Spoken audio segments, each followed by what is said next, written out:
Bienvenue sur Africa 24 dans cette nouvelle édition de l'information. Voici les titres de l'actualité. Des élections qui marquent la fin d'une période de transition au Tchad.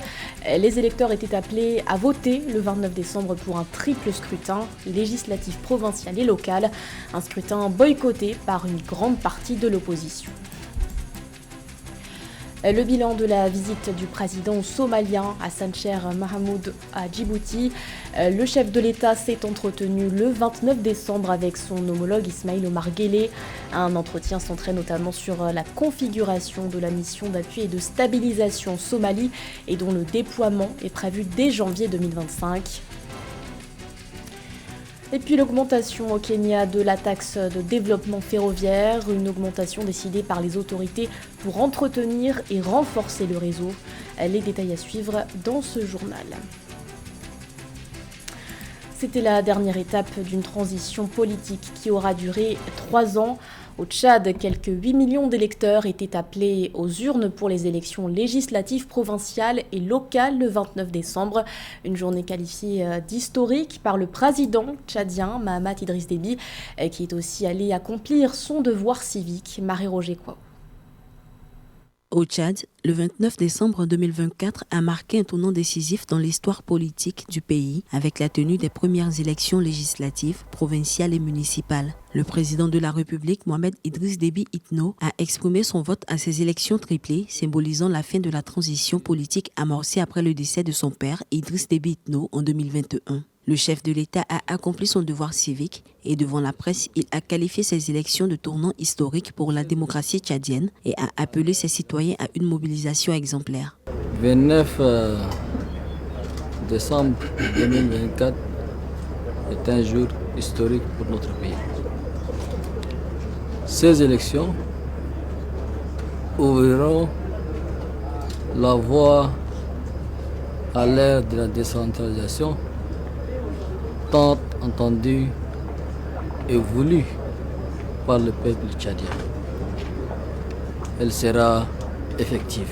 Plus de 8 millions d'électeurs inscrits pour participer à ce triple scrutin, une première dans l'histoire du pays. Ce processus a mobilisé 26 617 bureaux de vote sur l'ensemble du territoire, ainsi que des centaines d'autres à l'étranger et pour les forces armées. Ces élections organisées sous l'égide de l'Agence nationale de gestion des élections sont également suivies par des observateurs nationaux et internationaux, dont la mission de la communauté économique des États de l'Afrique centrale. J'appelle tous mes compatriotes inscrits sur la liste électorale de sortir massivement pour voter, car toute voix compte. Ce scrutin du 29 décembre 2024 au Tchad, précédé la veille par celui des forces de défense et de sécurité, marque la fin d'une période transitoire de 3 ans, inaugurant une nouvelle ère pour le pays, tournée vers une décentralisation effective et une démocratie renforcée. Et alors que l'heure est au dépouillement, la participation s'annonce faible. À la clôture des bureaux de vote, le taux se chiffrait à 52,37%. L'opposition de son côté dénonce des soupçons de fraude. Dans le 3e arrondissement de N'Djamena, plusieurs partis ont par ailleurs annoncé leur retrait du processus électoral. Retour à présent sur cette rencontre placée sous le signe du renforcement des relations bilatérales. Le président Ismaïl Omar Guelleh recevait le 29 décembre son homologue somalien Hassan Sheikh Mohamud qui effectuait une visite de 24 heures à Djibouti. Au cœur de leurs échanges, notamment le déploiement prochain de la mission d'appui et de stabilisation de l'Union africaine en Somalie qui remplace dès janvier 2025 l'ATMIS, la mission de transition de l'Union africaine en Somalie. Les précisions de Philomène Tine. Le président de la Somalie, Hassan Sheikh Mohamud, a effectué du 28 au 29 décembre 2024 une visite de travail à Djibouti, marquée par une rencontre de haut niveau avec son homologue djiboutien, le président Ismaïl Omar Guelleh. L'un des sujets majeurs des discussions entre les deux chefs d'État a porté sur la situation sécuritaire en Somalie, notamment les efforts menés par le gouvernement somalien pour contrer l'insurrection terroriste du groupe El-Shabab. Il est difficile pour Djibouti de s'engager militairement dans la guerre que la Somalie vit depuis quasiment plus de 3 décennies. Par contre, Djibouti peut appuyer diplomatiquement la Somalie. D'autant plus déjà que ce pays était un diplomatique international avec la présence de près de 5 bases militaires, notamment américaines, françaises, chinoises. Djibouti devient alors un couloir de transmission diplomatique très important dans la Corne de l'Afrique. Les discussions entre le Djiboutien Ismaël Omar Guelleh et le Somalien Hassan Sheikh Mahamoud ont particulièrement été étendues aussi à la configuration définitive de la mission d'appui et de stabilisation prévue pour la Somalie, censée être déployée dès le 1er janvier 2025. Cette mission est la force de relève de la mission de transition de l'Union africaine en Somalie en fin de mandat.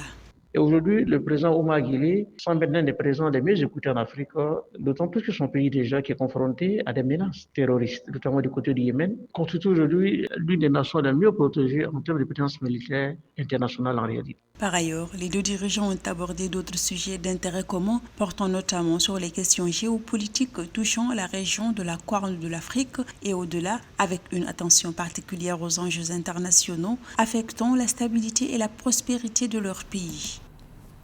Dans l'actualité également, Issa Kaoundjim reste derrière les barreaux au Mali. L'opposant a été condamné ce lundi à 2 ans de prison, dont 1 an ferme.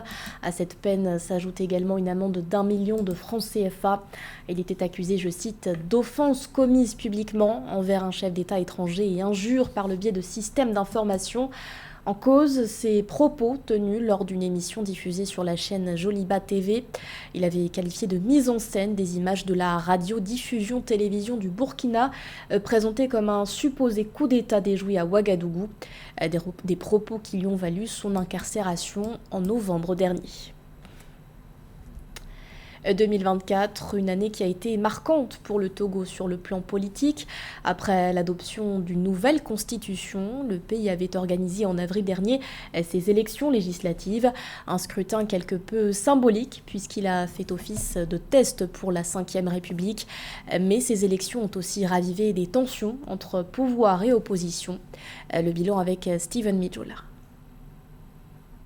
Les élections législatives de 2024 ont marqué un tournant dans l'histoire politique du Togo. Celles-ci étaient les premières depuis l'instauration de la Ve République, un moment charnière qui a bouleversé le paysage politique du pays. Ces élections qui ont vu la victoire du parti au pouvoir UNIR ont également ravivé les tensions chez les acteurs politiques et de la société civile, mettant en lumière les défis de la transition démocratique en cours. Si certains y voient un signe de progrès, d'autres expriment des doutes quant à la sincérité du processus. David Osset, activiste engagé, partage ses préoccupations. Nous avons le sentiment aujourd'hui que plus nous allons dans le sens de promouvoir les processus électoraux pour une vie politique, démocratique au Togo, plus nous allons dans ce sens, plus les scrutins électoraux sont viciés et moins ils sont transparents, moins ils sont fiables. Et cela conduit bien sûr à un peuple qui n'a plus du tout confiance. La victoire du Parti uni le 29 avril 2024 par les urnes avec 108 voix sur 113 a été suivie de nombreuses contestations. Au-delà des débats politiques, ce sont les citoyens qui vivent les conséquences de ce climat électoral. Il y avait beaucoup d'incertitudes. Certains ont bousculé le déroulement des activités. J'attends de voir les choses qui vont s'améliorer avec les nouveaux élus. Ces élections, elles étaient mauvaises. Elles étaient très mauvaises et je crois que tous les témoignages concordent pour dire que malheureusement ces élections étaient très loin des normes et des standards internationaux. La Ve République ouvre un nouveau chapitre pour le Togo. Ces élections de 2024, premier test de cette transition, mettant en lumière le défi de bâtir une démocratie solide et inclusive. Pour tenir ses promesses, elle devra rétablir la confiance, réduire les inégalités et offrir de véritables perspectives aux Togolais. La taxe de développement ferroviaire va augmenter au Kenya.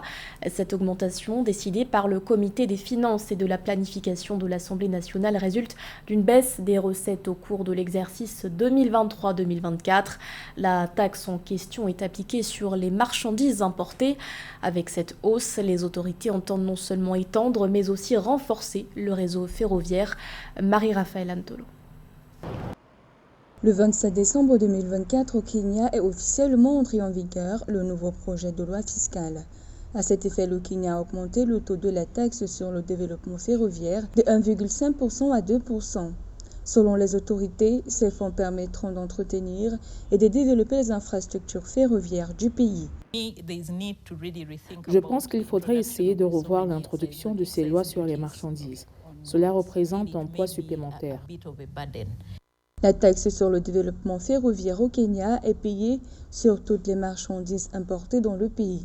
Au cours de l'exercice 2023-2024, le gouvernement a pu collecter 245 millions de dollars pour le budget public via ces taxes contre un objectif de 268 millions de dollars, soit le montant le plus bas depuis juin 2021. La loi implémentée intervient comme une sorte de protectionnisme sur les importations en vue de protéger les marchés locaux des personnes dans les pays ainsi que les investisseurs locaux. Rappelons que le RDL a été introduit en 2013 et les frais collectés étaient destinés à la construction du chemin de fer à écartement standard de Mombasa à Kisumu. Sous l'ancien président Uhuru Kenyatta au pouvoir d'avril 2013 à septembre 2022, la taxe sur le développement ferroviaire avait été fixée à 1,5%. Le gouvernement sous William Ruto a décidé de la relever face à la baisse des recettes liées à cette taxe. Le processus d'accréditation des ingénieurs et des architectes sera-t-il simplifié en Namibie? C'est en tout cas la requête formulée par des étudiants namibiens lors d'une réunion tenue le 29 décembre avec le ministre des Travaux publics.